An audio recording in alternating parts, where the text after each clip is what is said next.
Howdy folks, and welcome back to World of Warships with Rear Admiral Jingles. Now, I mentioned in response to one of your questions in Mingles with Jingles this week that yes, I definitely did want to feature some more mid and low tier gameplay rather than just tier 10 battleships and cruisers all the time. And this was exactly the video that I had in mind. This replay was sent in by Lorinda at some point over the previous weekend, I think. And he's sailing, or possibly she is sailing, the Uss Omaha, the American Tier 5 light cruiser. A ship that most people, even if they were feeling particularly generous, would describe as deeply mediocre. Now, the Omaha is by no means the worst Tier 5 cruiser in the game. I'm pretty sure most people would agree that that particular distinction belongs to HMS Emerald. However, at the same time, the Omaha is definitely not the ship that it was back in the closed beta test. Well, actually it is, and that's kind of the problem, because the game has moved on quite a bit from the closed beta test when the only two Tier 5 cruisers available were the Omaha and the Japanese Tier 5, the Furataka.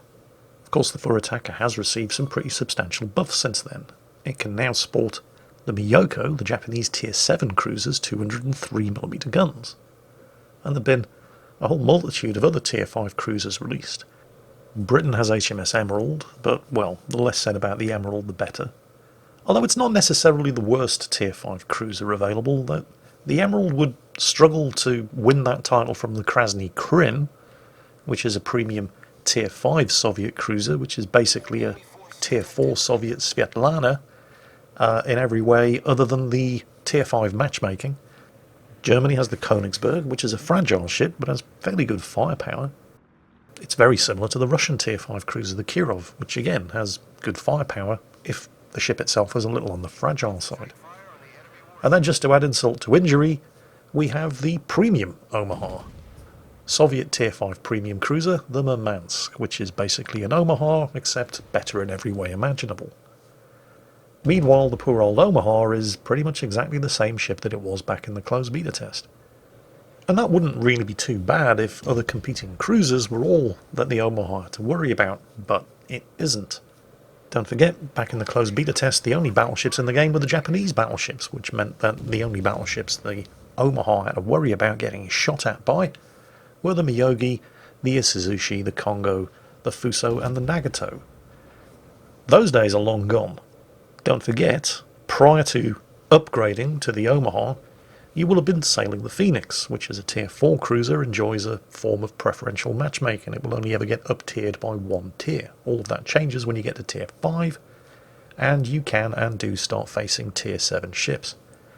And that means the range of battleships that suddenly become available to start shooting at your Omaha, well, in addition to the Japanese battleships that we've already listed, we can also add the premium Mutsu and Ashitaka to that list, as well as 4 different flavours of arpeggio of Blue Steel Congo class battleships. And if we were to add together all of the premium and non-premium battleships that have been added to the game between Tier 4 and Tier 7, since this game came out of closed beta, we can add an additional 28 battleships to the list of ships that just love to fire armour-piercing shells at the Omaha.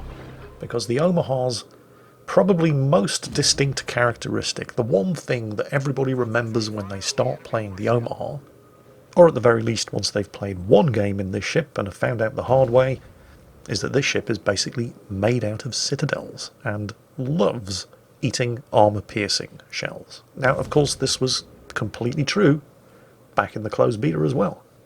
But back then it was a more innocent time. Even the cruisers pretty much just fired high explosive at everything, including other cruisers.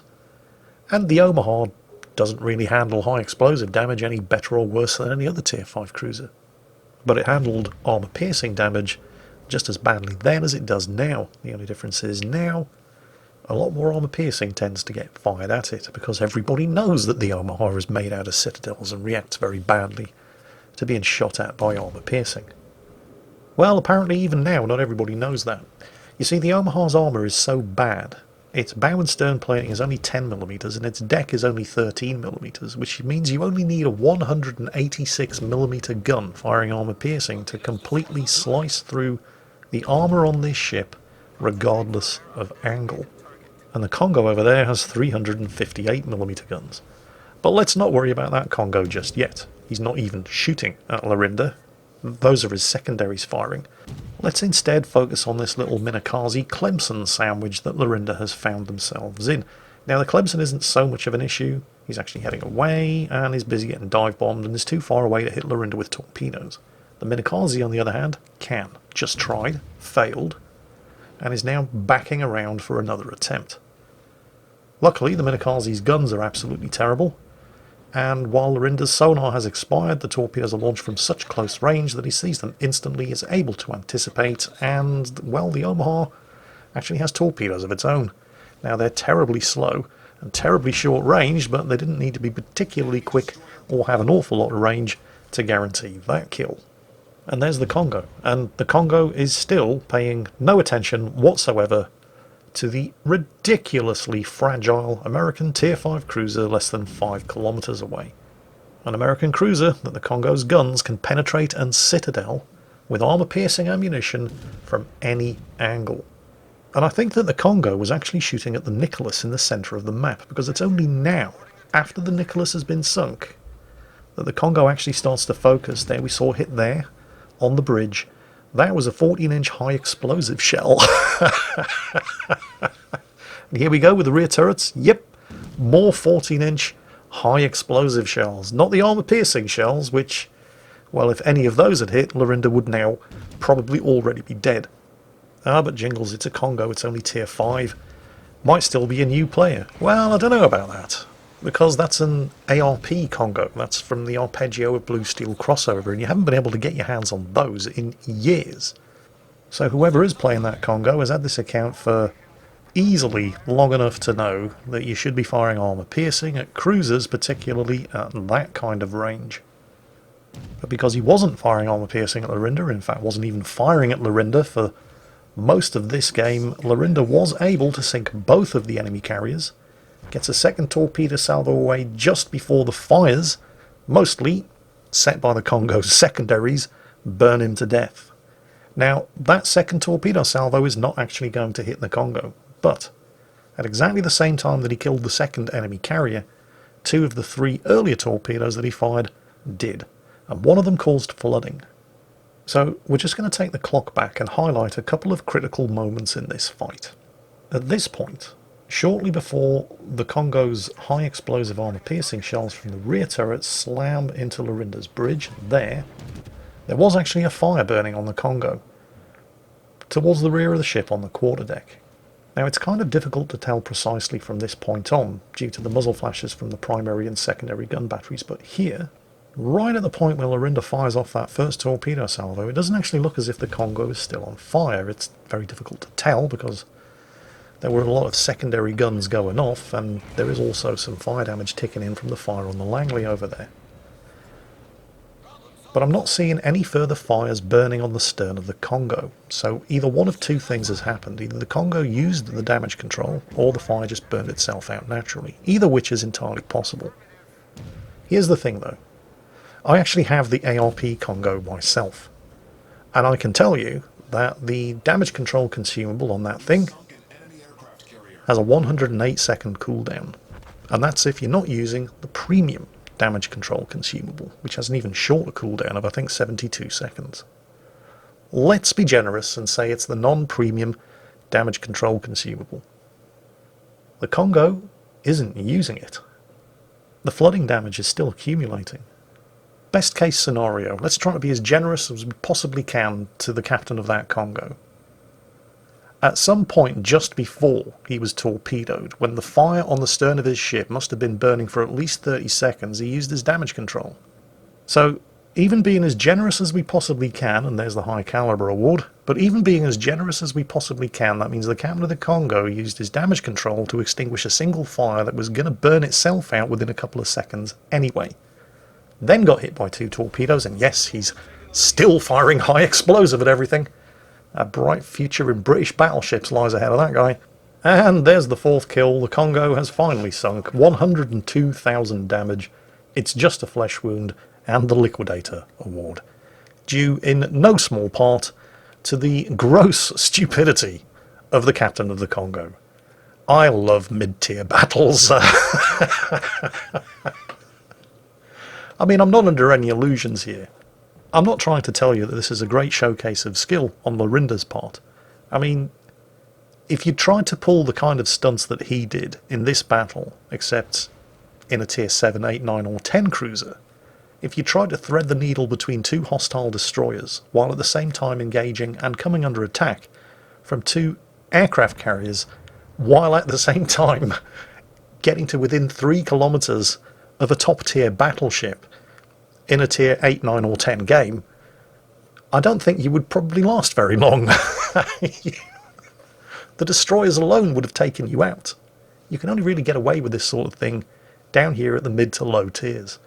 And again, it's not really because, well, he certainly didn't do it because the Omaha's a good ship. I mean, no. No, I think we can all agree on that count. I think credit for what you've seen happening here probably must be laid squarely at the foot of the Captain of the Congo.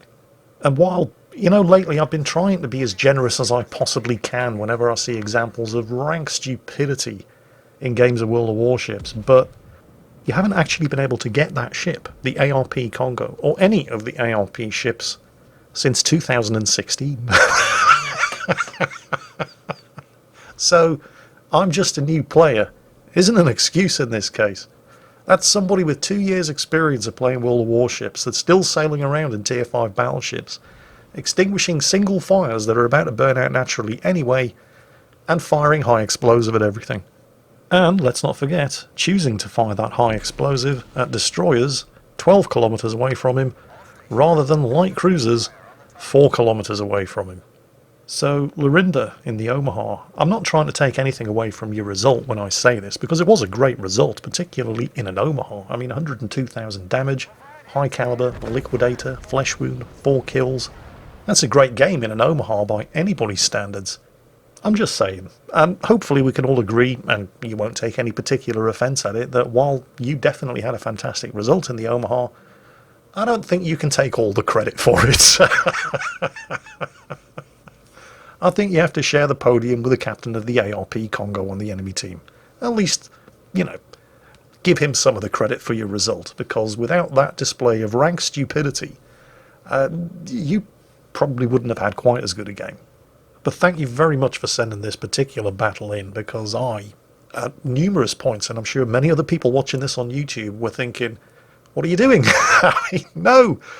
How did you get away with that? What madness is this? What the hell am I watching? And that's the sort of thing that you can normally not really count on seeing in high-tier games. It's really the preserve of low and mid-tier battles like this, where most people don't really know what they're doing, and the consequences can be hilarious.